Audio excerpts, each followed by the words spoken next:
Good morning sa inyo guys, ito nga pala yung panakipbutas na trabaho dito sa barko for today's video. Grabe, ang dami nating kasamang apam pero bigla silang kinabahan. Tara, alamin natin kung bakit. Let's go! So ayun na nga guys, bago magpakapagod sa madaling trabaho, umpisahan muna natin sa merienda. Sheesh! Aba matindi, food trip agad yung hanap ni Kalbong Seaman TV, oh yeah! Syempre naman guys, ang hirap kaya mag-isip pag gutom, buti na lang kaninang umaga may bacon. Saka dito tayo kukuha ng maraming energy para yung galawan, smooth, parang Gary B. Oh shit! Ayun ang sinasabi, meron palang special na ginawa si Mayor. Napakaangas par! Sa sobrang sarap, kahit hindi ko pa natitikman guys, yung isang crew kumuha ng 7 agad. Baka gutom lang or paborito niya yan, macaroons, omsim. Pagkalipas ng ilang minuto guys, ubos pati pantubo, sorry na lang sa walang inabutan, bawi na lang sa tanghalian. Trabaho lang tayo ng konti, tapos lunch break. Eto pala yung mga kasama natin guys, puro imported, ang puputi.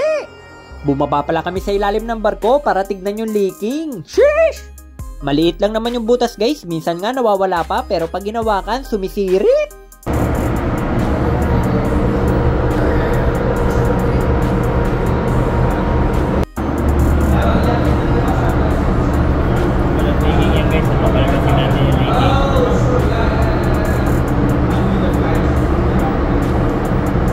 Bigla akong tinanong ni Boson guys kung anong magandang gawin para ayusin. Kaya nagsuggest yung kalbo, mayaman naman si mama, edi palitan ng bago.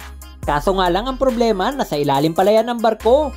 Ibig sabihin guys, hindi na yan pwede basta-basta tanggalin kasi nasa ilalim na rin yan ng tubig. Oh no! Kaya ang solusyon, binigyan ng first aid ni Boson, binalutan parang mami. Oh shit! Medyo kinakabahan din ako guys, baka mamaya biglang lumaki yung butas tapos pumasok dyan yung tubig dagat, seaman pa more. Pero don't worry, mukhang maganda naman yung pagkakabalot ni Boson, pansamantagal. Kaya pagkatapos mabalutan, parang suman, kaysa mag-isip ng kung ano-ano, kumain na lang tayo ng marami. Let's eat! Napakaangas par, food trip is life, meron tayong chicken kebab. Yung katabi, pansit, sinachane-chane na lang, ang hirap ng hulihin. Sheesh! Meron ding mga tinapay, uy, special yon, samahan mo pa ng mga gulay-gulay. Sa dami ba naman ng gulay na sinaserve ni Mayor, ewan ko na lang guys kung hindi ka pa maging healthy. Meron pang special sauce, pepino, nilagang itlog, kamatis, sibuyas, tuna chunks at yung masarap nating smoothie. Hindi pa natatapos yung pagkain dyan guys, meron pa dito mga iba't ibang klase ng tinapay. Pati yung mga palaman, gulay-gulay, ang tanong, kukuha kaya si Kalbong Seaman TV? Oh shit! Tapos sa bandang dulo, ang daming ice cream yummy, ice cream good. Eto na yung mga napiling food trip ni Kalbong Seaman TV with smoothie.